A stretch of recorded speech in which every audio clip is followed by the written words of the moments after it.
How about that? Red bananas.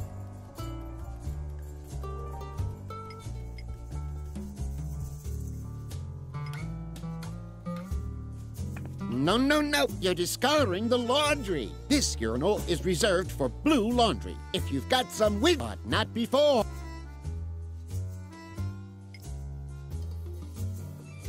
That was already freshly washed. That was already fresh.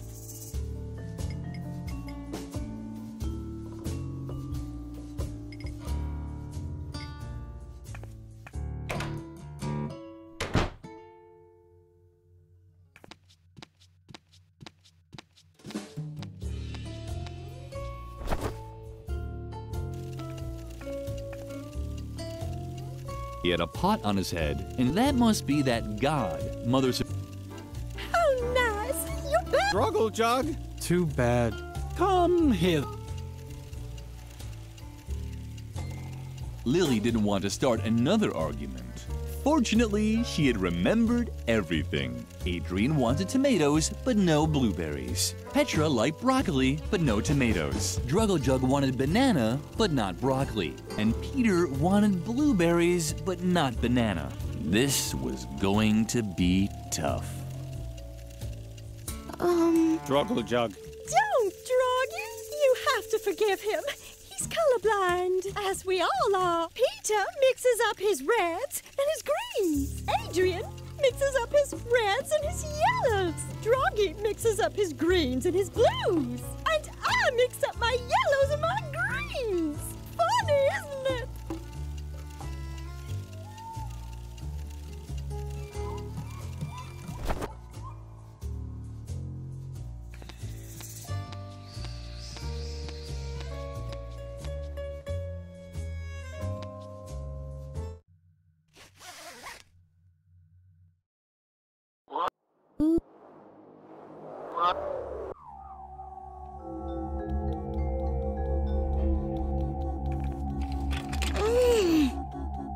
The door was firm. One feather, just like a...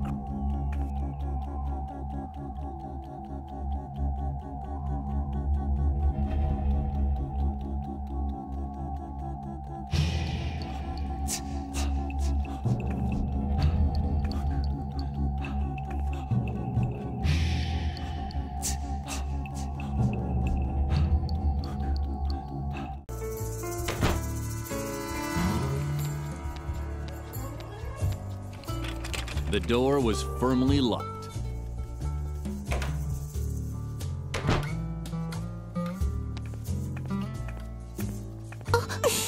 Lily finally got the chance to use a pointy object.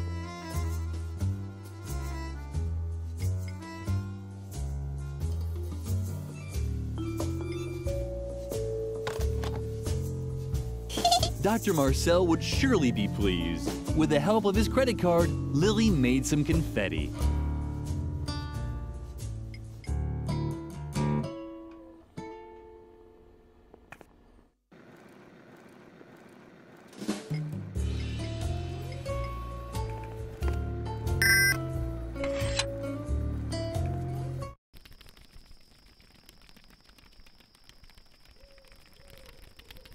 Moths fluttered around the dim light. They were apparently searching for food.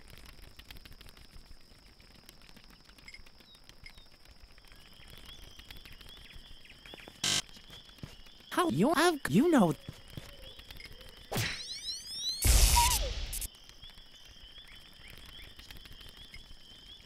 And the moths seemed to lose their appetite.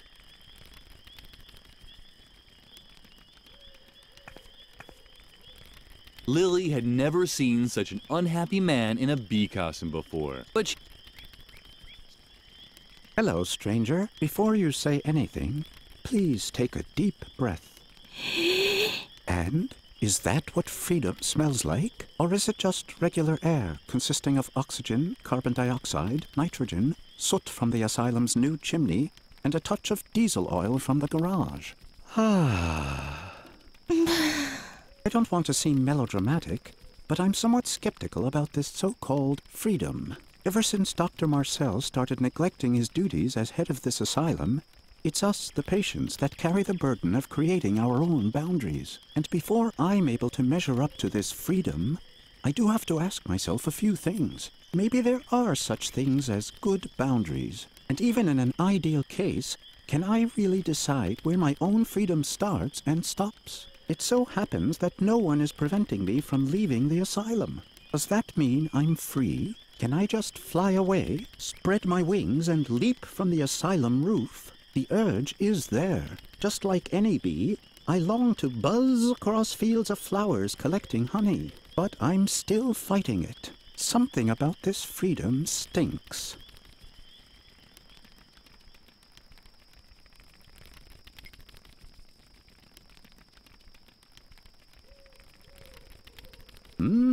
That smells good. But even if the illusion is almost perfect, it's only artificial flavors and chemical esters. An almost perfect illusion, but not real.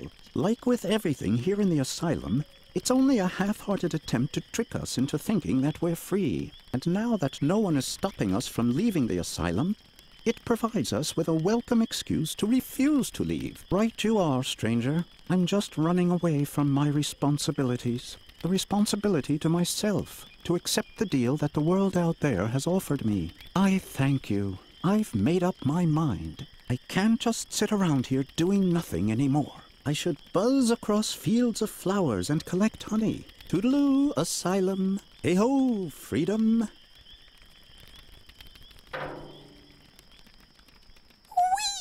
Lily was glad that she had helped the bee-man. Soon he would be in a better place.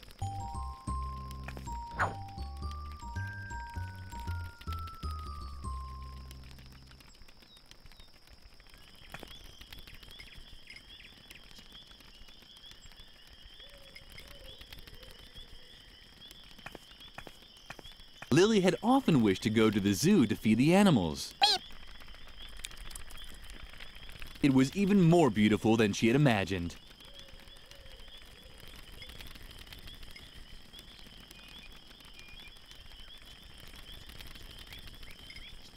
Lily knew that you could use starch to stiffen up laundry. It wouldn't hurt to give it a shot. Well, who said it? Now Lily had a stiff towel with holes.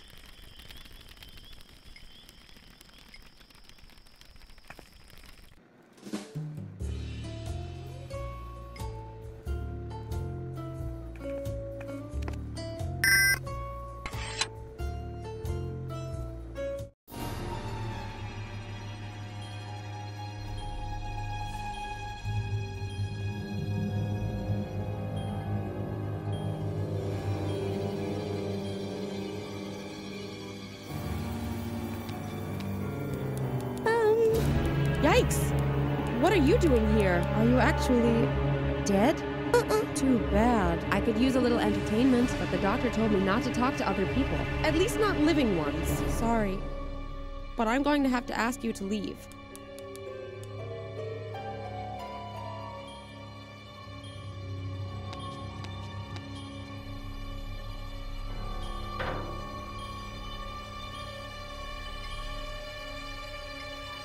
The narrator was slowly losing interest in coming to the truth of the matter.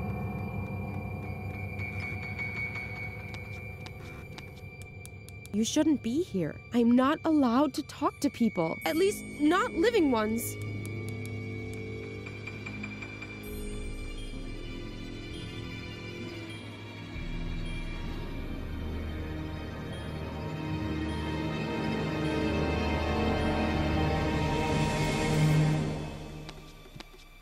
The narrator was slowly. The truth of the matter was.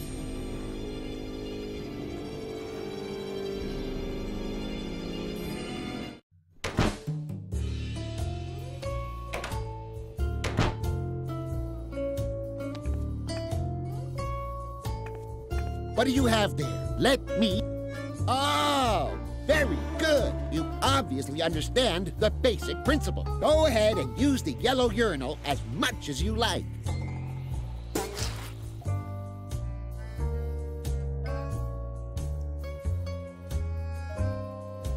How about that? Yellow broccoli.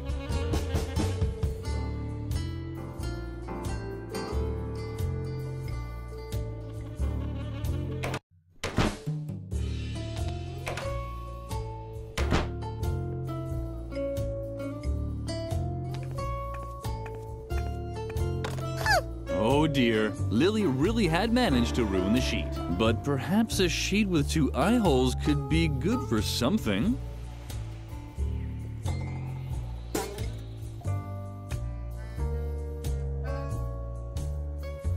Oh dear, Lily really had managed, but...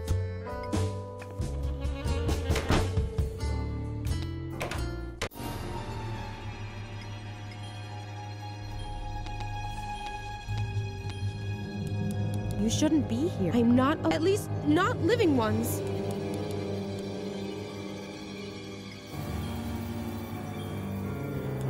Yikes! A ghost! How sweet. Finally someone to talk to. You have to help me. Dr. Marcel is wrongfully keeping me here in the asylum. Isn't there anything that you and your ghost buddies can do about it? Curse him? Deprive him of his sleep? Drag him into the 7th circle of hell and torture him for all eternity with red-hot needles? Oh, come on. I've done so much for you. I've performed obscure rituals, sacrificed chickens, danced naked. Although when I think about it, I'm not sure if it was really a ghost that asked me to do that. Ugh. I don't feel so well. Could you please take off your head while we're talking? Oh, man. You're not very talkative. Can't you help me at all? Great! Look at this! The doctor is forcing me to knit these stuffed rabbits. No idea what he needs them for, but I'm not very good at it. Maybe you could lend me a hand. Wait! I'll push some of the fabric through the hatch.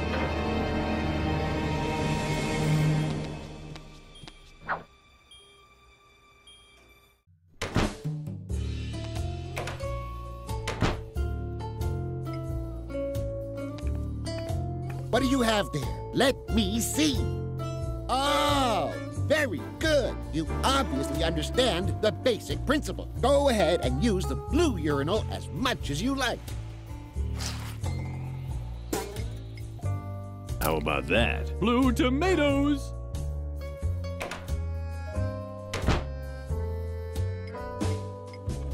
Red bananas. Yellow broccoli. Green blueberries. Blue tomatoes.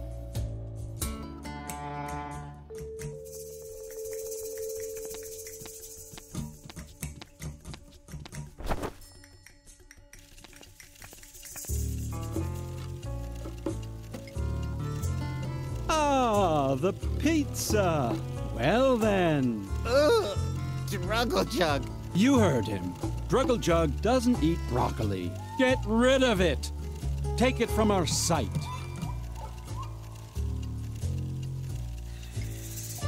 Red bananas. Blue tomatoes. Yellow broccoli. Green blueberries.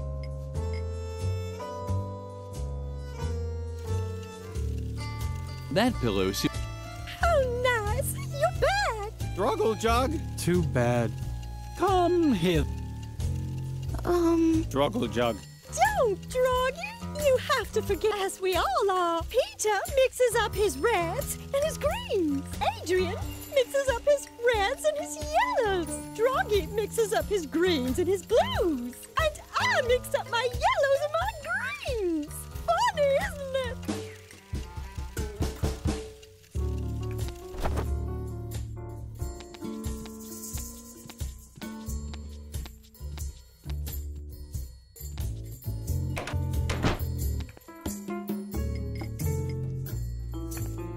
How about that? Blue broccoli.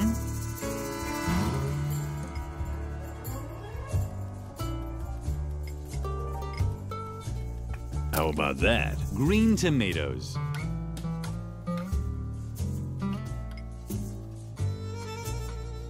How about that? Yellow blueberries.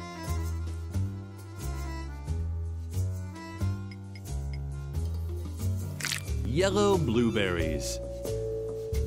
Red bananas. Green tomatoes. Green tomatoes. Blue broccoli.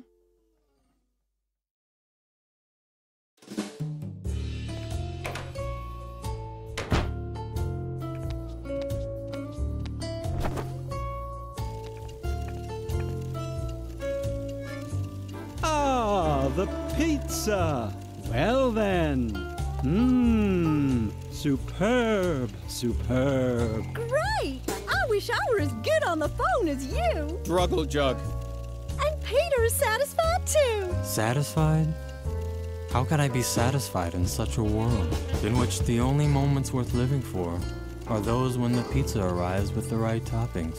That means yes. We owe you one. Peter almost starved to death. It's not that bad. I've already lost all hope of dying honorably anyway. Struggle Jug.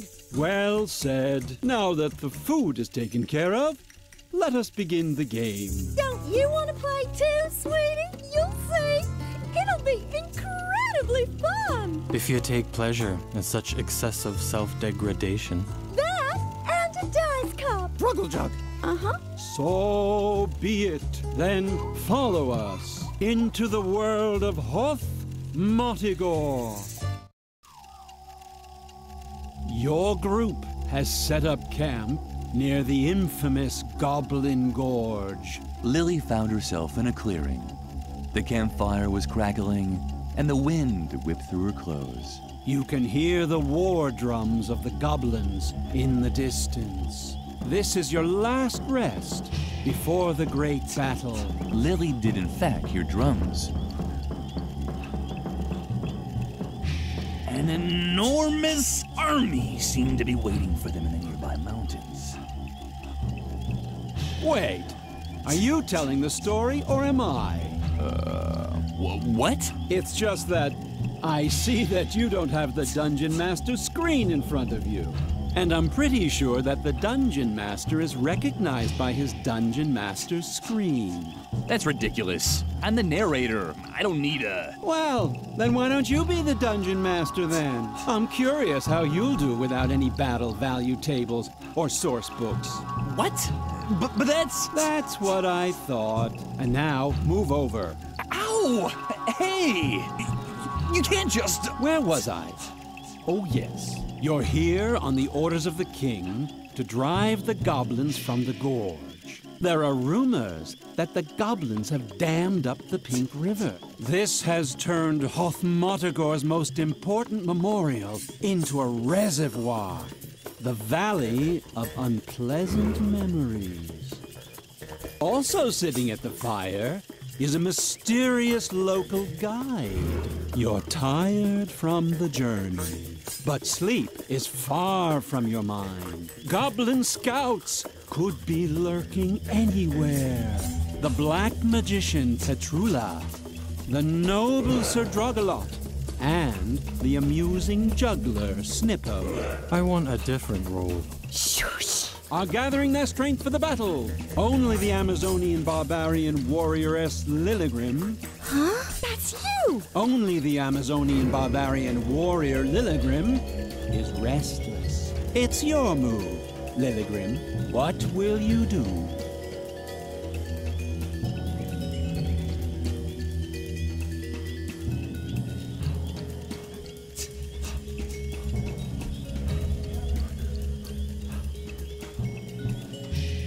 You see a large cauldron.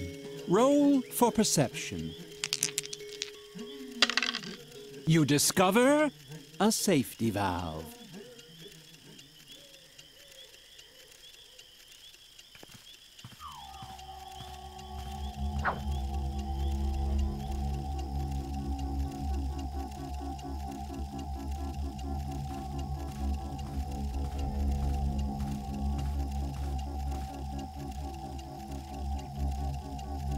The hooded figure sat side. Strange. Which source book does he come from? My goodness. Whom do we have here then? A little barbarian warrioress? Uh-huh. I sense great anger in you. Could it be that the thirst for battle sits in this little chest? Uh-huh. Then let me give you some advice. Swallow it. The most successful battle is the one that doesn't even have to be fought. So be a good little barbarian warrioress and take a nap. Lilligrim could hardly believe her ears. Wasn't this a fantasy role-playing game? What fun was there in imagining aimlessly sitting around a campfire? Lilligrim didn't dream of listening to the soothing advice of the mysterious NPC. If anything, it just made her angrier. Too bad that she had to stop herself from losing control. She would have loved to have screamed this dope's head off.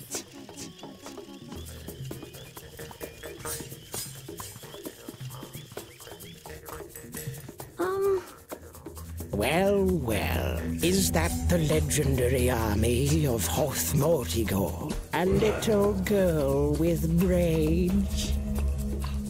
Fabulous. Oh, why so angry, little girl? You're not here to declare war, are you? It would almost make a pleasant distraction, putting your feet up and drinking tea all the time. In the long run, it's not good for my goblin army. But why should I sound the horn for battle? My scouts told me about your lazy companions. You can't possibly think you can defeat my army with those dopes. I hardly think so. As long as we are not being attacked, I'll stick to the advice of this friendly traveler. Wait and see, and drink tea. Lilligrim was boiling with rage. She was very close to throwing a tantrum, but something was holding her back.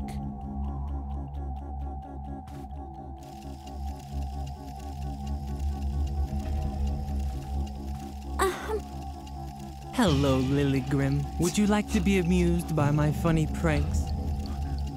Then watch me. And are you amused? I didn't think I'd ever say such a thing, but I'd wish we'd go into battle instead of just hanging around here. I'd much prefer a quick, bloody death to this endless humiliation. No matter what you say, you're wrong. The Traveler is a completely harmless companion who has no evil intentions at all. He won't cut our throats once we've gone to sleep. Those kinds of stories belong in the realm of fantasy, not in a fantasy world. Yes, it doesn't just look like it. I am actually juggling only one ball, and I know how ridiculous that must seem. My character sheet said that I, the comical Snippo, have the marvelous ability to juggle 55 balls at once. But as much as I would have liked to imagine what such a thing would look like, the mysterious Traveler thought I should just juggle one ball instead, because it's much more contemplative, and as long as my shame or boredom doesn't cause me to spontaneously combust, then I'll stick to that. If you have a better suggestion,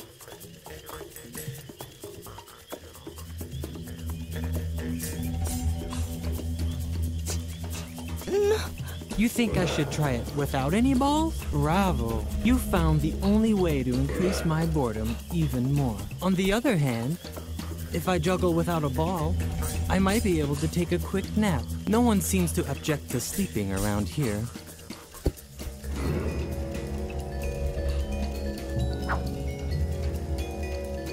You don't need to roll to figure that out. They're logs. It's a normal-sized juggling ball. That's all I can say about it. I don't have my compendium of juggling balls with me.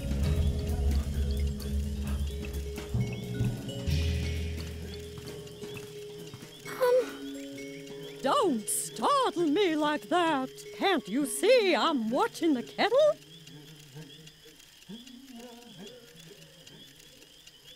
The goblins are keeping quiet. Maybe too quiet.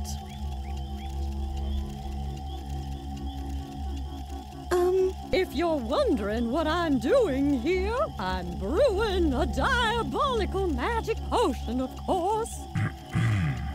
Well, it's actually a calming tea. I really wanted to conjure some coffee demons, but they don't let you get any sleep.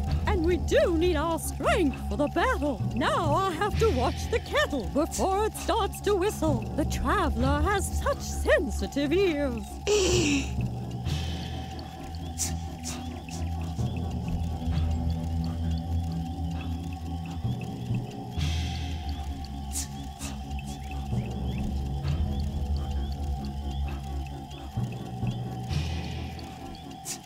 Don't you want to sleep? I wonder why. Because I'm really exhausted. Oh, if you're staying up anyway, do you think you could watch the kettle? Oh, great. Then I can finally get some sleep. As you know, we need our strength for the battle.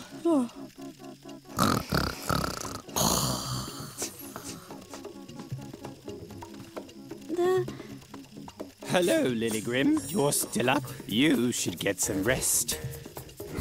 I'll keep guard and make sure the fire doesn't go out. Don't look so grim. Your thirst for action is honorable, but the mysterious traveler is right. Strength lies in tranquility. Lilygrim felt like screaming at the brave Sir Drogalot. She hadn't traveled all the way to Goblin Gorge just to sleep, but something kept her from losing her temper. Fuming, she turned away from her companion. Her eyes fell on the quiet traveler who had listened to the entire conversation. Was that a smile she saw beneath the hood?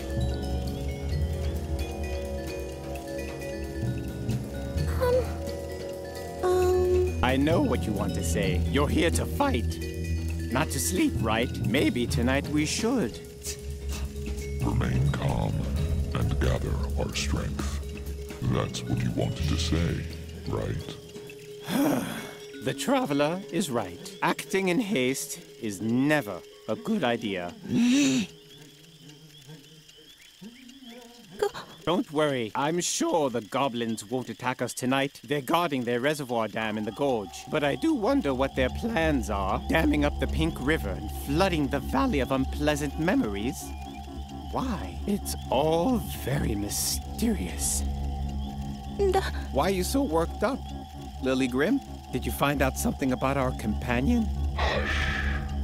There's no reason to get worked up. As long as we keep calm and don't lose our nerve, we'll remain a step ahead of the goblins. The traveler is right. Nothing is so urgent that it can't wait until tomorrow.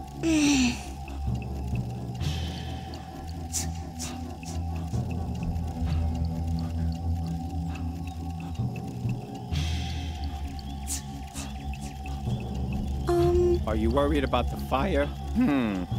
Usually, I'd agree with you. Those few logs are certainly not enough to keep the fire burning through the night. Plus, the best things always happen to you when you go into the forest looking for firewood. You find treasure maps, fall into enchanted wells, or meet merchants with magical amulets. Maybe I should Relax a little and call it a day.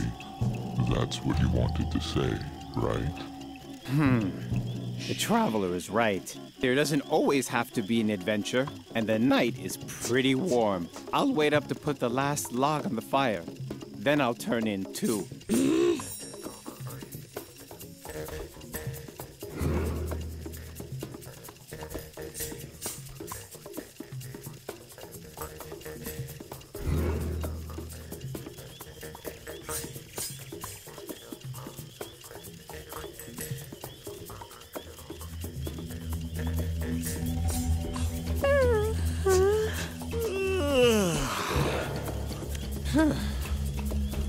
Are you as tired as I am?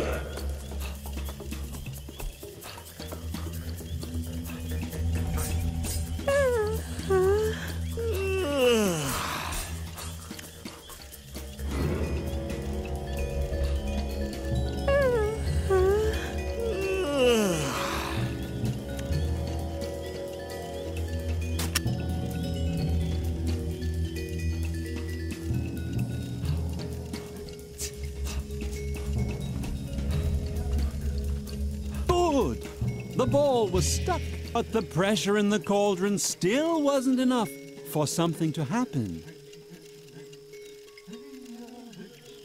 You try putting the logs on the fire. Roll for sneak and hide so Sadrugalot doesn't wake up. Done! The logs were in the fire. But child, what are you doing? This noise can't possibly be good for the group harmony. Without wanting to rush you, maybe now is the time for controlled, well-considered action. If you proceed with the required calm, I'm sure you'll be able to defuse the situation before there's a disaster. I really must insist. You stop making that sound. Can't you see that you're threatening to destroy the idyllic calm?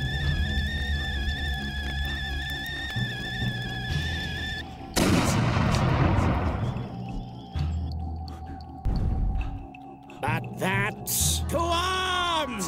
They've declared war on us! Sound the horn!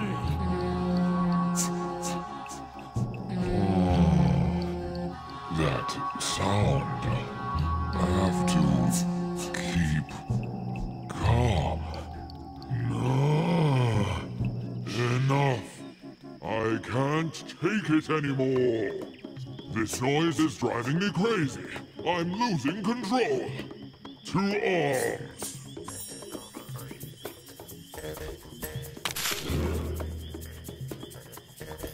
Finally, the fun part of the role-playing game began. The group stormed the battlefield with no restraint.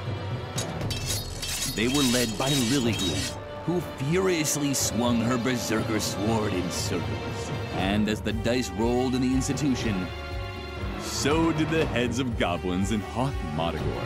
It seems it is a good idea to occasionally vent your rage. It was a short battle. The goblins were powerless against the fury unleashed by the group. The plans of the Goblin King were thwarted.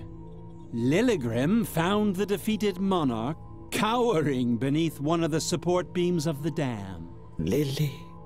Poor, foolish Lily. That was a terrible mistake. Lilligrim was still wondering what he meant when she heard an ominous crack above her.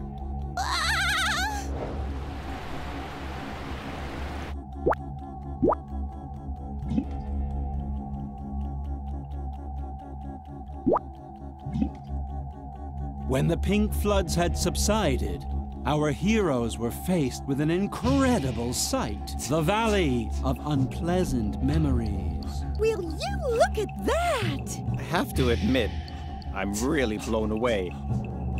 We shouldn't be here. Ha! You've always been quite the comedian, Snippo. No, I mean it. This valley is cursed. I heard that. Wait a second. Lily? What's wrong with her?